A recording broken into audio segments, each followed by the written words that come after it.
Welcome to Big Blend Radio with your hosts, Lisa and Nancy, editors of BigBlendMagazine.com.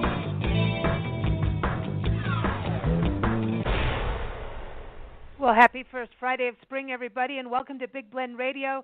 Our guest on today's show is writer, photographer, and teacher Robert Wheeler.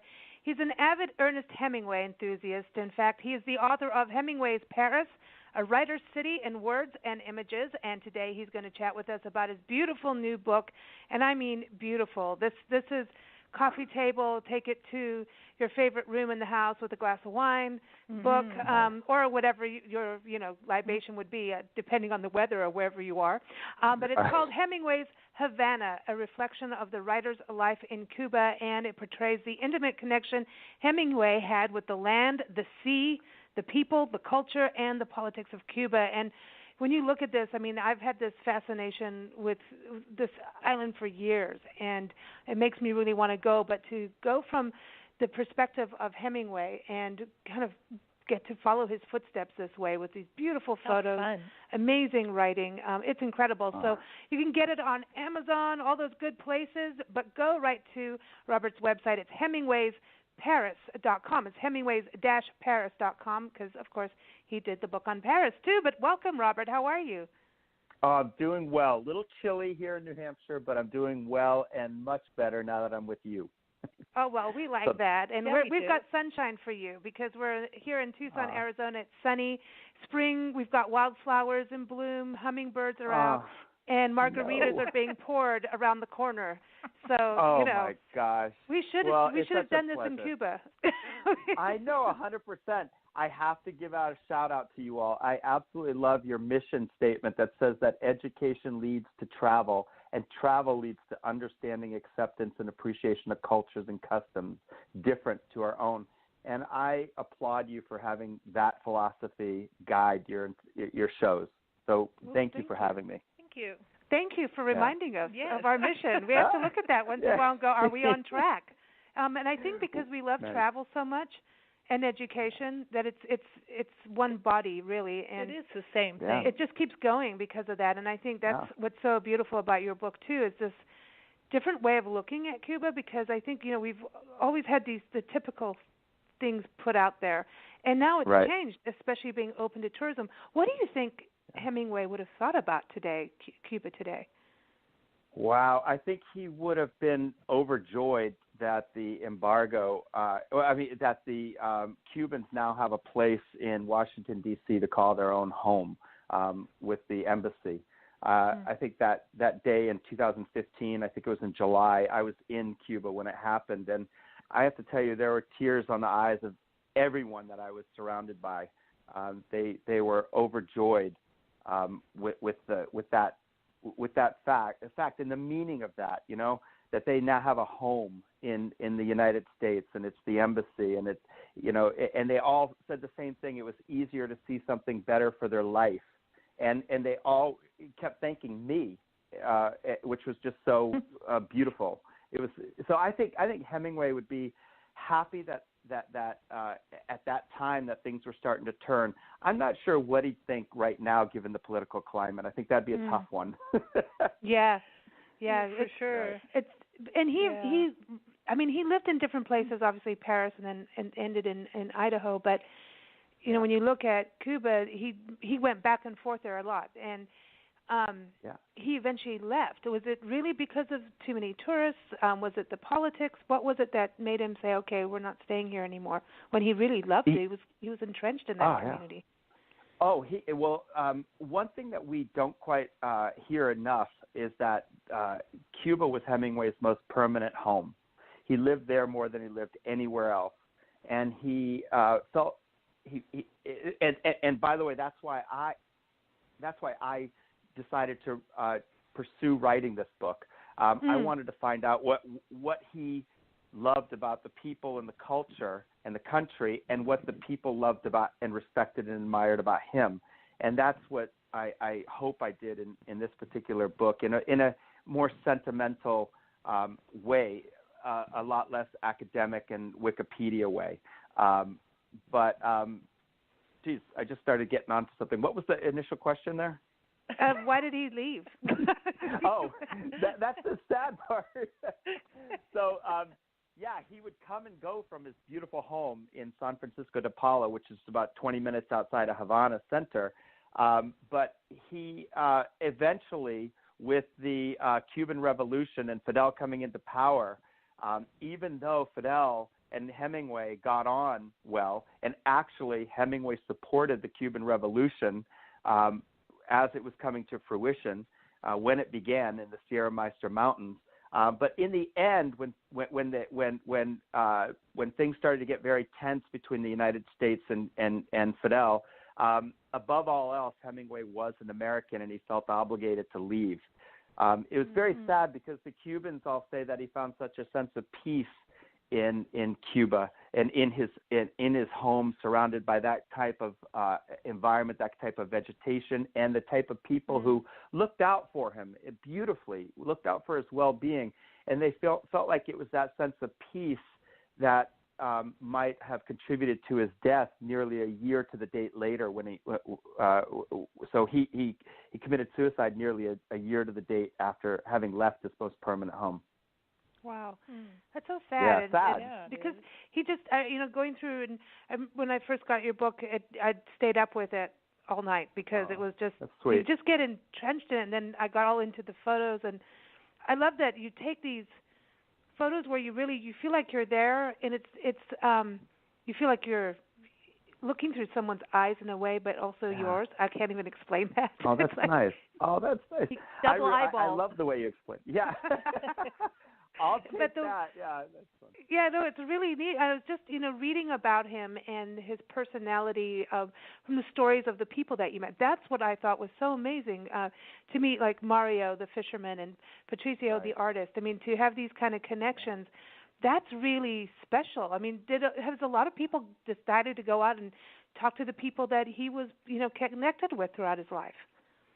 Yeah, I think there has been a lot of interest, of course, in his life in Cuba, and it's rather hard to get there and to get these true, sources, these true stories from these original sources. But it's happening more often. But a lot of times this turns into more of an academic paper, and I think something gets lost in the translation when you go with that style of writing. Somebody once said I had a flowery style. I don't think it is that. I think it just feels sincere to me. I just try to listen and try to. Yeah, right. I think it's more personal. Yeah. You feel like you met Hemingway. And that's awesome. And I don't feel like he's dead. It always comes as a surprise to me. Oh, that's so nice. Yeah, and when you go to his home, you actually feel that way because the place seems suspended in time. I love that. I think one of the Cubans said to me, and I write it in the book, that they feel if they leave everything in its proper place, the spirit of Hemingway feels comfortable to come back and reside within the walls like he once did. And I thought that was just beautiful. There's so many touching moments throughout my nearly 6-week stay that appear in this book. That's cool. So you were there like for the full 6 weeks. Do you want to go live there for a while? I have to be honest with you. So what I actually have a book on its way to President Raul Castro, and in it I put a letter saying, I was touched by the country and by the people, and I hope I honored your country and your culture through my words and my images. And if you can find it in your heart to have me perhaps teach for a semester a year in the University of Havana, I would be so honored to do so. So who knows, right? I would love that. I think that would be super fun. Oh, wow. Well, I think it's a real possibility. So many musicians went over and taught. Ry Cooder, what he did with the Buena Vista Social Club, he really opened our eyes, I think, to Cuba as well. But then before that, there was like Fleetwood Mac and, I should say Mick Fleetwood who did it. All these musicians went over to teach and bring instruments over. And watching that was just so... Anytime I could see a documentary on that, I'm like, I'm in. I want to go. Right. The teaching part, you have a photo. And it's Nancy's got the book because she likes to hold on to them. But I know. Yeah. I know once you get hold of it. Thanks, Nancy. Yeah, I know. There's a photo of like their band, and they're leading a band. It's like a school band. It's the photo across from the university, which looks so beautiful. And you're sure. Something that you'll never hear again. Like this is that experience where no one else is hearing this but you at that moment. Like that teaching moment too. It's so cool. Wow. I love that. And again, the little caption under there says exactly what you said. It says the reward is to hear what no one else hears. And I think that's a beautiful, I always keep that philosophy in mind whenever to be honest with you, when I'm a parent, as a husband, as a teacher, when I travel, is just to try to listen for something in between the spaces. Exactly. I think that, and that's what I was saying also. I know before we went on the air here about the captions on the photos. To me, you taught me something there. Now I'm gonna have to change what I do on Instagram now. But it's really true. I've always thought that Nancy's an artist, and I always wanted to write poetry for her art. We always wanted to do something like that, music behind it or something. And now we do videos, so there we go. We get to do that. Nice. It's different, but these captions are so, to be able to boil it down, and even in the writing that you've done, is that sense of place to put someone in there, because you could go and read Hemingway's life and everything he did from date to date, but there's a different thing where you can understand somebody from being someplace. How much of that came from taking walks around Cuba like he did? Because he was a walker, which is cool. Yeah, no, he was a walker, and I really emphasized that point in the book. I walked for miles in that city under the hottest of conditions because it was July. And I found not only did I drop 10 pounds, which is cool. nice, Hey. but I also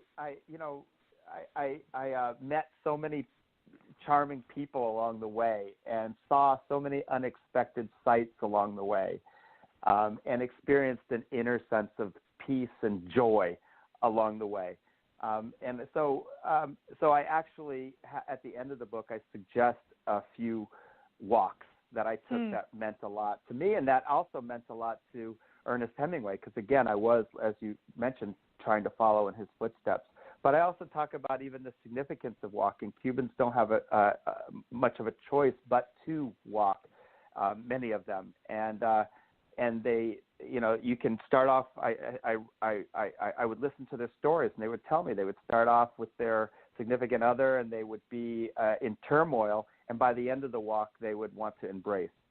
And what happens along that walk that enable that is that they describe that there's vitamins in the sea air that comes in off the Malecon, the Havana seawall. And is it the what is it that is it the beautiful reflections is it the flowers, the flora that they see along the way? Is it the architecture that seems to be crumbling, but yet it still looks like some kind of a piece of artwork, right? Yeah, it's warm. Colors. Right. There's a warmth because everything's rounded. It's not like arches, pointy. There's It's rounded, and once it's rounded, then it's warm. And then it goes more with a human body versus what we construct, little boxes on the hillside thing. That's a beautiful, beautiful way to say it. And even hopefully the prose in this book is rounded. Anything meaningful, hopefully it doesn't have those jagged edges like you talk about, right? That's an interesting concept. I like that. No, I'll go ahead, Nancy. No, I was just going to say it's not easy to make things come across personable, and I think you did a really good job on that. As soon as I started reading it, which I just got my hands on it because someone else had it for a long. We're terrible. We have wars. We have book wars. Book wars. This is where hilarious. Nancy now gets to be boss, but I was boss of it for a while because I wasn't letting go of it. No, but it's hard to be personable sometimes, and you do a really good job of that without being invasive. And I think there's a real sometimes texture. When somebody crosses that line of being personable into telling you what you should think, this is really like a nice path to, I give you this, think about it. Yeah. That's interesting. You're right. You're right. There's some, but that's such a interesting. Like it took me 54. Well, I think I finally found my voice in writing when I wrote Hemingway's Paris, A Writer, City, and Words and Images. But it came from a love and an appreciation of, which you have, music, and it came from a love and appreciation of sculpture, and of architecture, and of painting and poetry, and when all the arts tend to blend with all the academic knowledge, something beautiful started to come out of that. So you said blend. We like that. You get 10 points. Oh, yeah. Yeah. Every time someone says blend, that's a good thing. I want to go back to the walking part too, because we formed a Facebook group called 1 Hour Walk, and we do it on social media, on Twitter, # 1 Hour Walk, everyone, for so many reasons. Nancy and I were we've toured, and you've been to Africa too. I want to talk about that because that's where we lived for many years. And oh wow, everything was always walk, walk, walk, And when we got to this country, it seemed almost unwalkable in some ways. Yet we have these amazing trails, like the Appalachian Trail. We have, the Pacific Crest Trail. We really do have all of these things. But we were on the road for 3 years with our Spirit of America tour. It was our quest to visit every single national park unit. And we kept going in circles back to the same places. And now we're back home in Tucson. We live a very, very small place, tiny life, so that we can be on the road all the time. So our tour is relaunching in fall. But what we noticed when we were traveling is this need for people to walk in historic downtowns and understand a city, because it's actually part of preserving a city. And also people not understanding that going into a park, beyond a community park, like a national park, Yosemite, Gettysburg, all of these amazing places we have, does not mean that you have to be an athlete. So we're trying to get people out, but getting into this habit of 1 hour walk, because we need to walk because we're in front of our computers all the time. We start our days typically with a 1 hour walk, catching the sunrise. There's this creative thing that happens and you start to look at everything as art, like you were talking about. There's something that happens. There's a meditative thing. I think we're more open. Did he walk in the mornings? I know he liked to walk after and go get a cocktail after writing. But did he do like reward system? Yeah. Did he walk in the mornings? Yeah. So he would usually write in the early mornings, and then he would walk after the writing was produced. And if it went well, then he was the first to tip one back at the many different bars that dot any landscape. But your emphasis on walking is a beautiful thing. And as a matter of fact, my next book that's currently being negotiated right now, I've written it already and shot it along with a wonderful photographer named Anna Solo. But it's Boston's Freedom Trail. And it's a sensory look at the birth of freedom in America and along the streets of Boston. But it's done. I've produced it and created it in the same manner with these lyrical paragraphs, and then hopefully the poignant on this one there'll be black and white images like there were in the Paris book. But the walking, my kids were raised along the Freedom Trail. Their stroller constantly all through the Granary Burying Ground and all through. They knew who Benjamin Franklin was. When they were 3. Cool. And they knew the North End like the back of their hands. So it has this is a very special piece to me, and I'm hoping that that'll come out soon. But you better keep us posted. Emphasis, Seriously. Oh, I will. You have our email. Emphasis is on walking. I saw that on your website, and I love that whole idea. I mean, that's really what Lisa and I are totally into, seeing the parks, walking the trail, and learning to look up as well as down. And because we have snakes and trees. Well, because right. A lot of people forget to look up. And if you go walking with little kids, then you learn to look down and see bugs and all sorts of creepy crawlies on the ground. And then, then they get to the age where they start climbing things and trees, and you look up. And if you learn to look all of it, then you really get that sense of place. And kids are notorious for taking, diverging off the path well worn. They'll go. My kids would run down a little alley, and all of a sudden I'd be chasing after them, and I'd find the most perfect bread shop It's just little surprises that present themselves. But the problem, like I remember taking students to Paris and trying to do the Hemingway walks, but the Hemingway walks, they meander. And when I would meander, somebody would say, wait a minute, weren't we supposed to eat at 11:30? Why aren't we at the restaurant right now? Instead, we're 2 miles off of that spot. But that's what's supposed to happen. That's when you're having fun. So. Yeah, you're supposed to take detours, and you're supposed to get lost. That is, I refuse to use GPS. I know I get lost, and it's not a good thing for getting to appointments on time.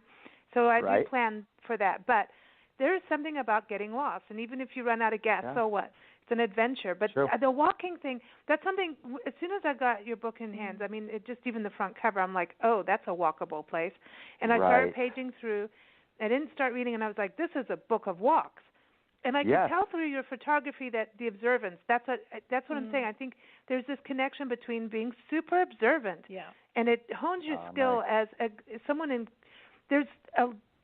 nature teaches you composition. And if you're in a city setting, you're going to learn composition from buildings, sculptures, people. There's something that happens. And in writing, that's something we hardly ever talk about, even though writing is, this is my composition. There's something to composing in writing. Yes. That's beautiful. It's true, right?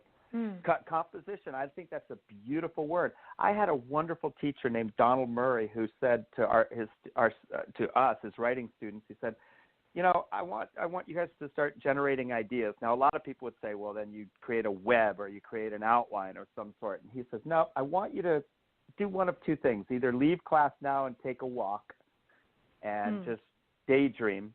Have the topic kind of in the back of your mind, but let it take its own course. Or do what I do. I'm going to leave and I'm going home and taking a nap. And he would. And so I tried his way and went home and took a nap. And it's true. You go to bed and you're thinking about the topic in which you want to pursue, and it just a whole new aspect of the topic reveals itself. So beautiful. We have that in common.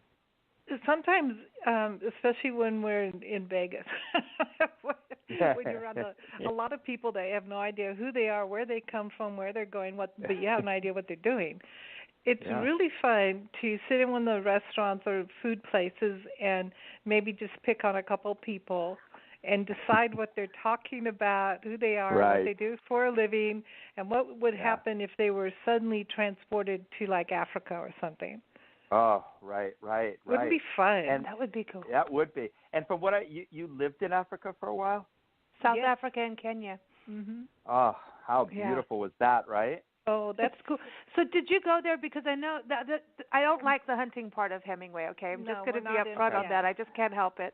But everyone's got their different things of what they do. But, I mean, look at Teddy Roosevelt and then what he turned around and did for our national park system and saving public land. Thank God for him. Right. He's like the dude. So Hemingway, I mean, wasn't he inspired by him in some ways? Is that what got him out to Africa? Wasn't there? Yeah. There was a thing. The hunting, and just so you know, I'm not a hunter. I'm to be honest, I'm not a fisherman. I'm not a big drinker, although I covet my cocktails. But I love Hemingway for different reasons. I met Hemingway in 1986. Didn't literally meet him, but I met him by reading a posthumous book called The Garden of Eden. And on the very first page, it was about a man and a woman on an extended honeymoon in Mediterranean France. And I couldn't believe the use of language and setting, and and how sensory the writing was. That's the part of Hemingway that I hope to project in the Paris book and now in this Havana book. Is the more emotional Hemingway. So when I went to Africa, I didn't go to. I would love to do a photo safari, photographic safari, where I think that'd be super fun, right? That'd be super fun. But I was only in the country of Angola. And I was in this, in the city of Luanda right after their long civil war, and I was there with my wonderful father-in-law, who's a Portuguese historian, and They were. wow. They invited these. They invited these academics over to discuss, ways in which they can recreate a country after a 27-year civil war. So wow. I was in Luanda, a city built for 500,000 people, and there were 4.5 million people in it. And so you can imagine there was no infrastructure. But in a Hemingway sense, I wanted to see what a post-war torn country looked and felt like. So that was my Hemingway connection. Because Hemingway is always rushing to various wars to cover them as a reporter, and then to write about them, like the Spanish Civil War, and For Whom the Bell Tolls. So that's why I was in Africa. Yeah. That's amazing going there, and I want to hang out with your father-in-law because I have a thing about Portugal. I don't know what it is, that's but there's so fun. Yeah. Yeah, You would love. But Angola, a lot of my friends actually were sent out there when I was in high school in South Africa. I don't know if they do it now. As soon as you graduate high school, if you're a guy, you're going into the military. And a lot of my friends before I was in high school, just a lot of people I know ended up fighting. And Marshall, Nancy, went to Angola, and it was just a lot. Yeah, it's this very young kids, it was kind of like that. But if you got into university and you did that first, you just hoped that law would go away by the time you got out, but most of the time it didn't. Yeah. So we actually rented a part of a house from a CIA agent who had agents that were in Angola. That was in Kenya. Yeah. Wow. South Africa. That was right after we left. Remember? Which house is that?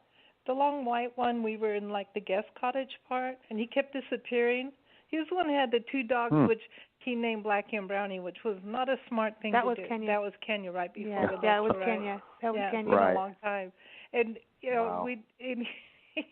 he had agents that would phone and say the funniest things, and I just thought, he's not really a CIA agent. He's just saying that, but it turned out that he was, and they were real agents that were contacting him and showing up, and it was just. You used to take him out to the bush. Nancy would take him out. I know. I took his friends out on game drives.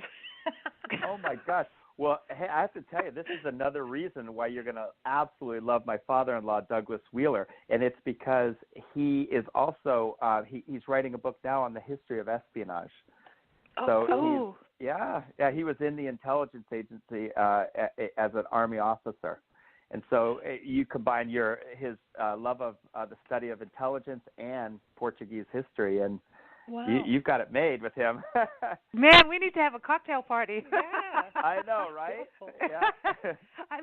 I love this. Fun. But when you were in Cuba, did you feel like part of Africa was there? Because I think there's something for me, I feel like Africa is there. Yeah. Just the photos, and then even that there's these forests and these trees, and those trees are just amazing. Are they banyan trees?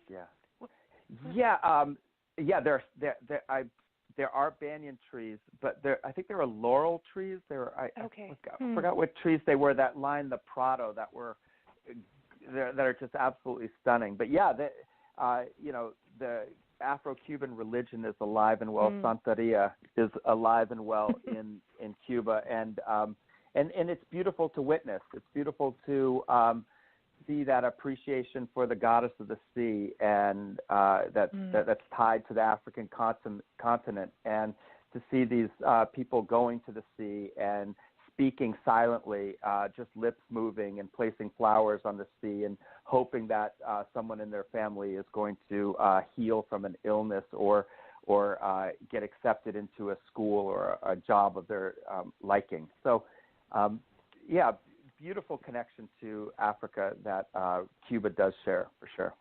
Obviously, music too. That's a thing. The music. And the Santerias. Here we go. I like the outdoor eating thing. Anything you can do outdoors, do it. I know. It just that's one of the things I miss about having to be back here in the States now. There are places, of course, you can eat outdoors, but it doesn't have that.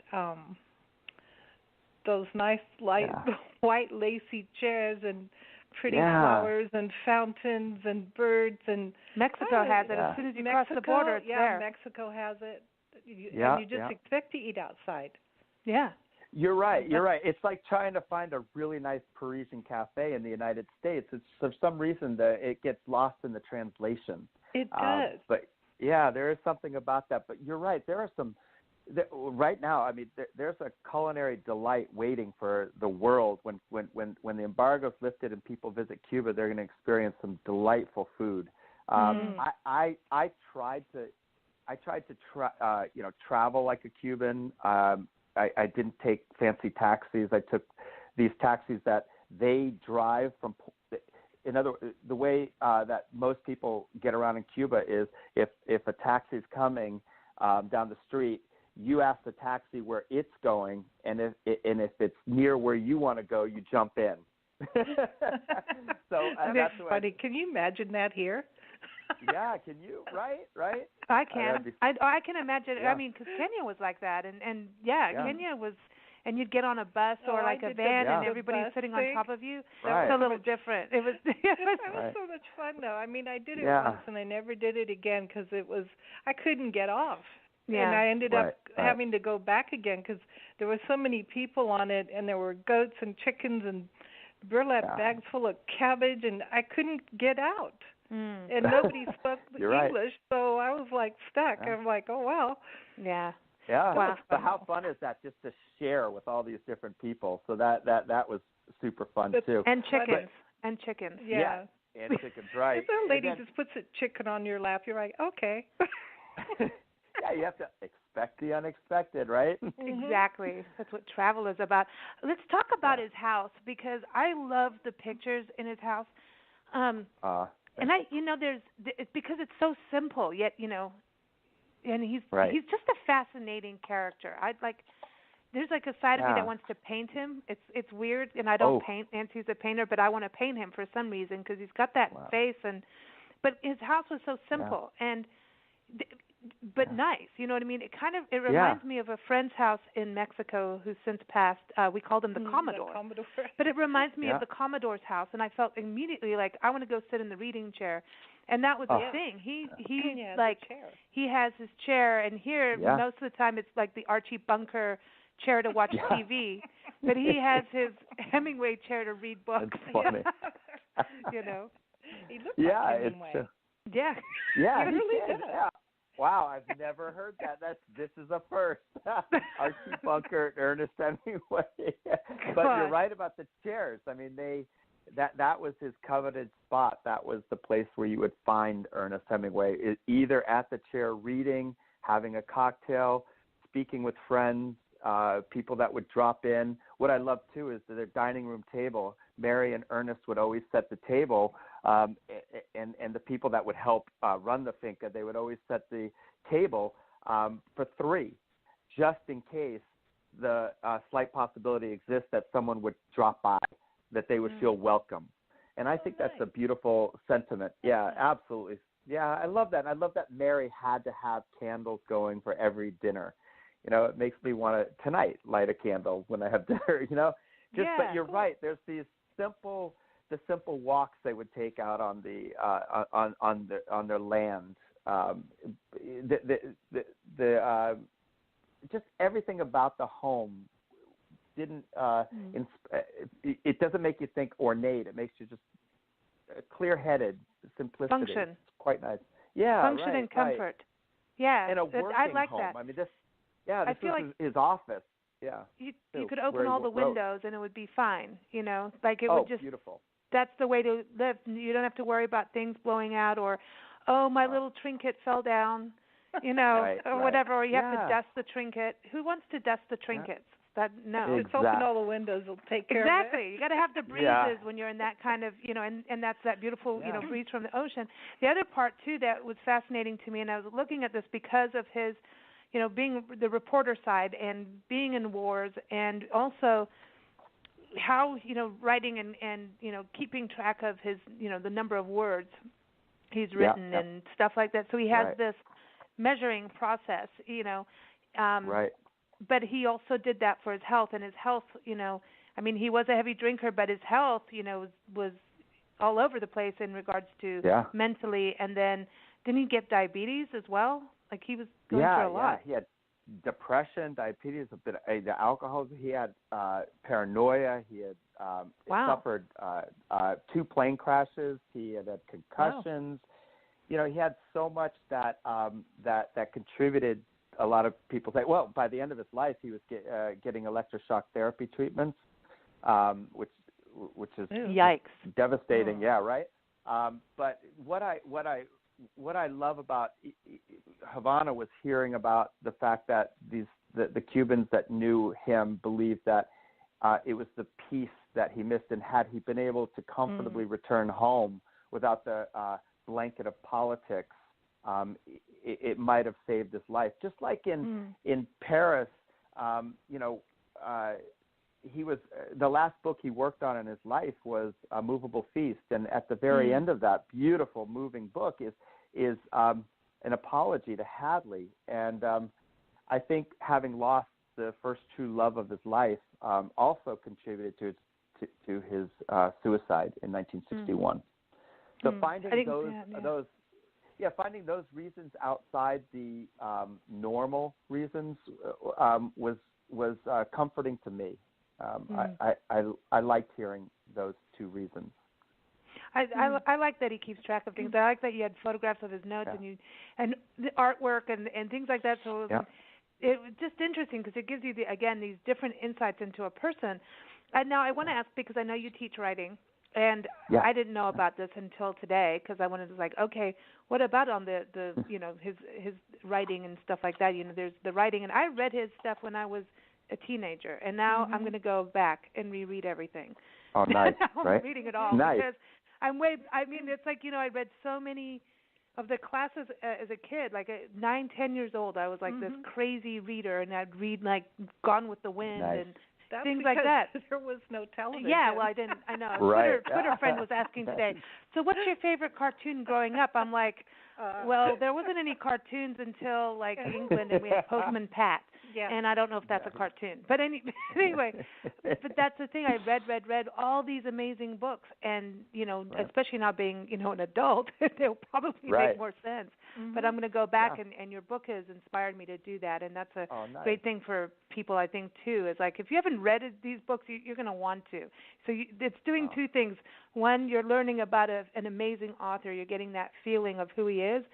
2, you're going to want to read. 3, you're going to want to travel there. That's the other thing. And 4, take a walk. Right. Yeah. Good. Yeah. You got to take a walk. But what is the iceberg theory that I see written about him everywhere? What is that? Are we getting jagged lines now? Yeah. No. This is. You're right. We are getting jagged lines. But he coined the phrase the iceberg theory, and as a matter of fact, he coined it in the Closerie Lila in Paris. He would write on the iceberg theory, and the funny part is when you take a photograph of the Closerie, that particular place on the left bank in Paris, it's shaped like an iceberg, which I couldn't believe when I looked out of a sky roof window. It's pretty powerful, but it's the idea that you try to omit as much as possible and just keep the top 1/8. So there's something that you want people to feel more and to have something resonate with them more than you do to tell them more. So even in this book, I've studied Hemingway since 1986. I could have written 4,000 pages, right? But instead I just boil it down to these paragraphs that hopefully inspire the reader to want to learn more about Hemingway, travel to Cuba, take a walk, perhaps at their dining room table for 3. So it's the idea is removing as much as humanly possible from the piece, and leaving just the essence and a sense of wonder in the minds of the reader. See, we call it killing the babies, which is not so bold. But put them in a blender. Yeah. But we interviewed an author who gave us that statement, killing the babies. It was a gentleman. He wrote a book about the blueprint. It was about doing videos. About doing videos and how people have a bunch of stuff for presentations and businesses. Right. And it's really true. It's like get to the point, but I just believe that in anything in the arts that the audience should be part of the creative process. So it should be a co-creation part. And so when you do that, when you have the essence, you're allowing people to co-create and create. And a lot of people, I remember when we used to teach music, and people would go, "Oh, I can't carry a tune in the bucket," and I was like, if I had a $10 bill for every time I've heard that. Can't do that. Yeah, when you taught art, it's that same thing, and it's like, no, that's what the arts do. They allow you to create when you don't even think you're creating.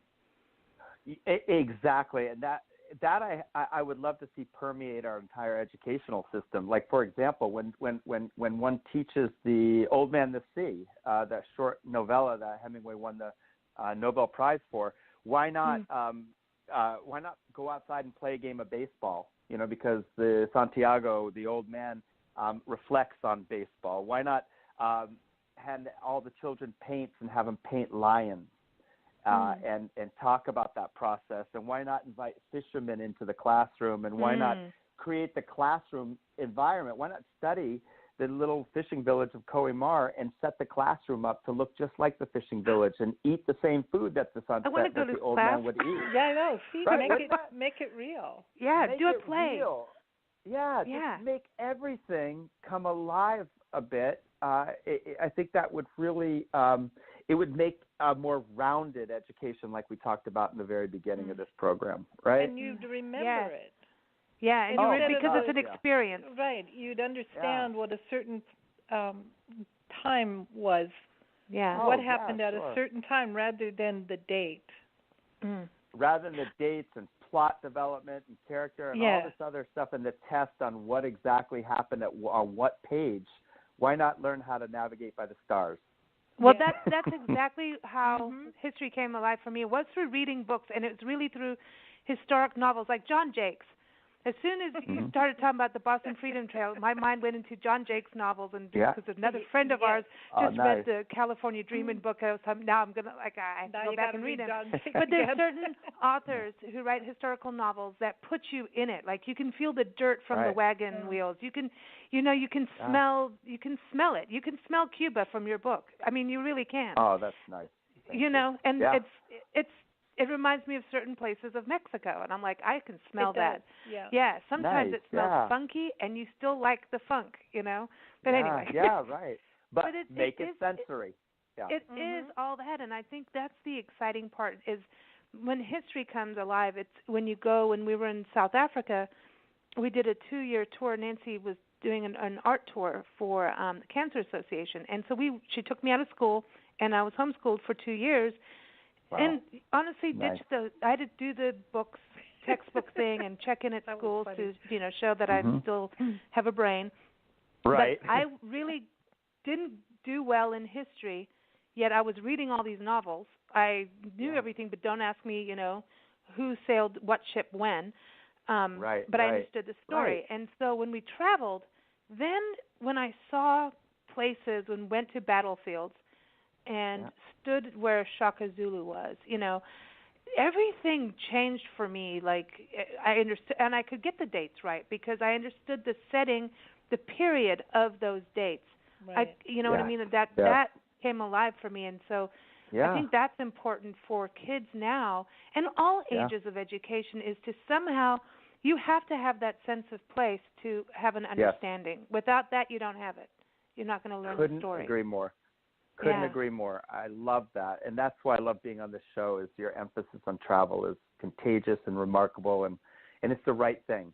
Well, thank you. This is such a cool conversation. I think we've been everywhere. Is there anywhere we've missed out? Like when you travel, you meet people that you wouldn't meet otherwise. And even if you had heard, before we went to live in Kenya, there's so many bad things about Africa, and you're going to get raped, and this is going to happen, all these horrible things are going to happen. And, and I went anyway, obviously, and then I found that they were the sweetest people. So helpful. They looked out for you. They tried to help you. And there were so many different tribes, so every person was a total different culture and experience. And it was so much fun. That's why we went back to live there. I had to go back. I couldn't not go back there. That's why we're still barefoot. same experience here. That's why we're still there. But that same experience here. When I went to Paris, I went back and forth many, many times to get the Paris book right. And everybody here, often the sentiment I always heard was, I can't stand France. The people are rude. And I never encountered that. They were so beautiful. I just can't figure it out. And so then when I start to tell them about Normandy and how all the land belongs to the United States, the French gave it to the United States. And not just when I said that, then I go back and I start to tell them now that, hey, France really helped us, gain independence from the British. There's a real good reason why you should probably like these people. And they're very kind people. But it was the same thing with Havana. People thought, are you going to be safe when you go there? I mean, it's a sketchy, scary place. And it's not. It was one of the most sincere and beautiful experiences ever in my life. See, that's it. Fear is the death of people. I mean, it's really get over it. Yeah. Jump out of it. And if you're really deadly scared about stuff, just don't do it, because something weird will happen to you because you've made it. That's what you focused on. That's what you're going to get. That's the thing. And going to Mexico, people are like, you crossed the border, oh, my God. And I'm like, as soon as I cross over, I'm alive. I know, you feel I'm free. Like, I'm back to living, There's this thing. It's like if you go in a park or something like that, I'm like, or a really cool bar. I mean, one with character, A lot of it is always hearing music outdoors. It's music outdoors is it. But it's really interesting when you talk about that with France. Actually, just last Wednesday, we had an author on our show, Jamie Cat Killan, and she had written The Parisian Charm School. And so we asked her a happy hour question of who she would want to spend happy hour with. Guess who it was? Ernest Hemingway. And wow, nice. I know. So of course we talked about you actually on there, and I sent her a link to your books and everything. That's nice. Her book, it's about Charm School, and for me, I thought, now this is something good for me to get into. I need this help. And actually, her book, yes, there's how to dress this way and why the colors, but it got into the French culture and about dynamics. So where a lot of Americans may think they're rude, they're really not. It's about dynamics and taking time, and that simplicity, too, because of going through wars and understanding unhappiness, so that every little thing counts. Every little breath you take counts. Even in Africa, the Africans look down when they're speaking with you. They don't look you directly in the eye. And that's because in their culture, that's a direct confrontation. Looking slightly down is a sign of respect, and yes, I'm concentrating and listening to what you're saying, as opposed to eye to eye, which can come off as confrontational and a bit unnerving if the person never blinks when they're looking at you. So, so people, because even some people who have traveled still don't get that, because they do what I call superficial travel, where you don't really talk to anybody other than maybe a waiter or waitress or someone in a hotel. The concierge. They don't go and take a walk down the real streets, not the streets you're supposed to walk on, the other one. Go to the other side of town. Yeah. And those are where the rich and true experiences lie. I agree with you wholeheartedly. Yeah. Beautiful. I love that. I love it. This conversation rocks. I'm so glad you came on the show and that you wrote your book. Are you kidding me? I love this. This is cool. Well, now, I do have a question for you, because it's not happy hour yet, but it's going to be really shortly. The sun is out, and I'm like, the hummingbirds are outside. They're saying, come on, have a glass of wine early. Now. I know. We could. It's only an hour down the road. Yeah. We're going to do it That'd next Friday. That'd be so fun. We're doing it next Friday. We're going over the border. Okay. So there you go. Good. Okay. Fun. I know. Here it is. But I want to ask you, this is a new question, because, because you wrote about Ernest Hemingway, and you're like the dude of Ernest Hemingway. So if you were going to take a 1-hour walk with Ernest Hemingway, normally people have to come up with someone else, but I want to focus on Ernest. If you were to take a 1-hour walk with him to a bar, woohoo! Where would the 1-hour walk be? Okay, and anywhere in the world. What bar are you going to land at, and what are you going to drink, and what do you want to ask or talk to him about?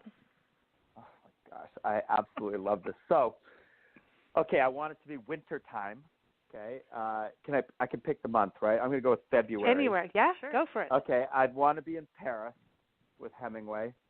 I'd want to go to I'll be honest. I want to go to either the bar Hemingway. No, I want to go to Bar 228 at La Maurice because I find that place fascinating and I absolutely love it. And I'd like to I just want to hear about Hadley. So as a first topic, I'd really like to hear more about how. I'd want to know, what made him fall in love with her and what their life was truly like and why he, in his own words, why he ended that romance.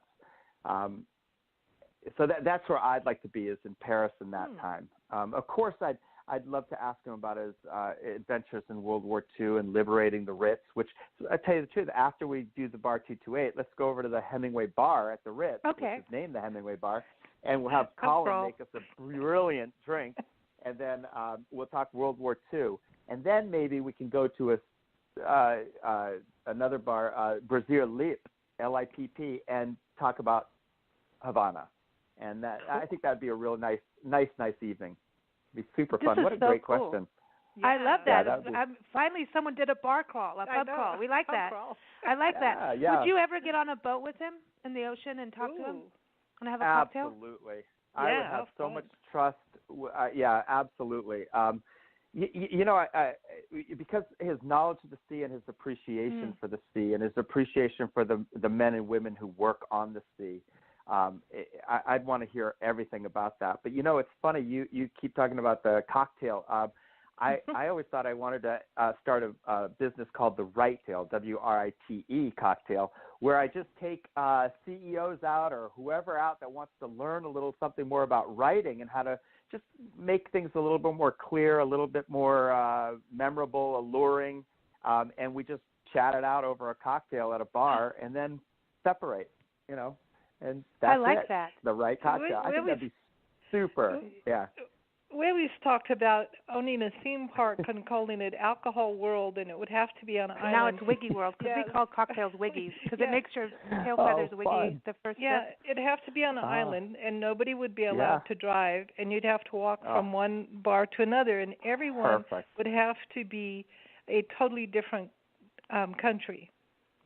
Oh, so fun. You would have, Japanese music, Japanese cocktails, Japanese food, and then you could go next door and have Swedish music and Swedish. It's dangerous. That sounds fun. Okay, we have to get together. I tell you. That'd be fun though. Just to that go would be from fun. country to country. But please do let us know about your book when that comes out, the Boston Freedom Trail, because I think that is so fascinating. That history, I can't wait to get to Boston. I want to go where the tea was dumped. I thought that was the coolest thing. And then there's a gentleman I know in Idlewild, California, this little mountain town, and he has this tea shop. And I when you hear about the tea party and everything, you think of tea bags and tea leaves, right? Big bags of tea leaves.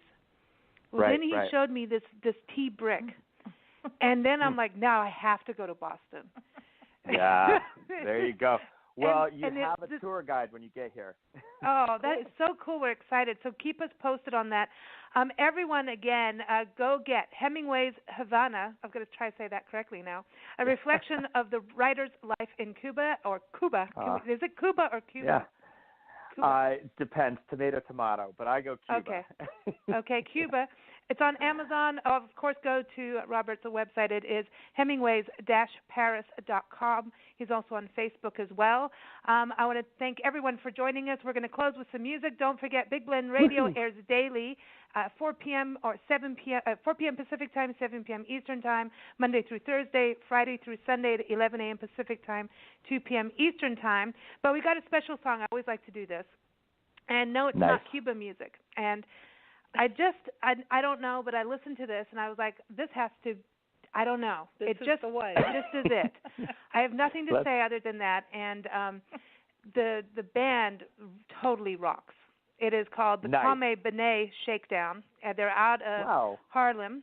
And Kwame has been on her show. He's been on the front cover of our magazine when his first EP came out. Was raised in West London, but was born from Ghana.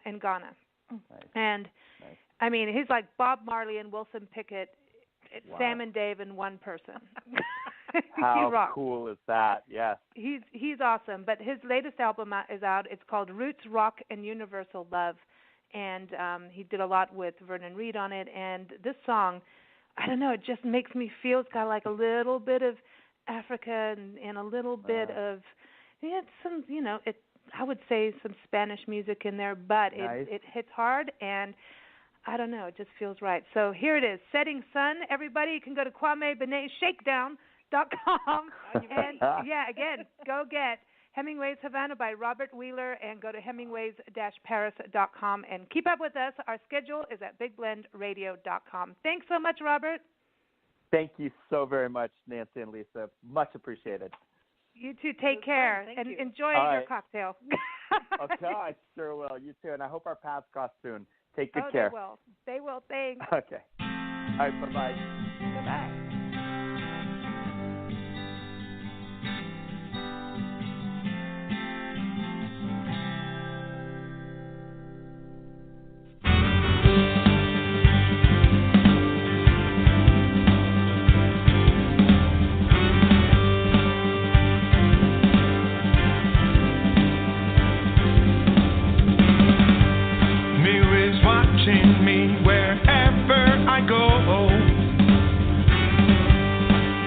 And screams, yes, they're asking for me.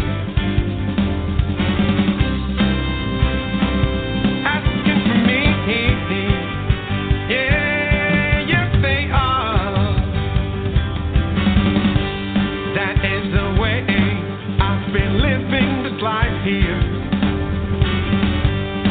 Waking moments, they whisper my name.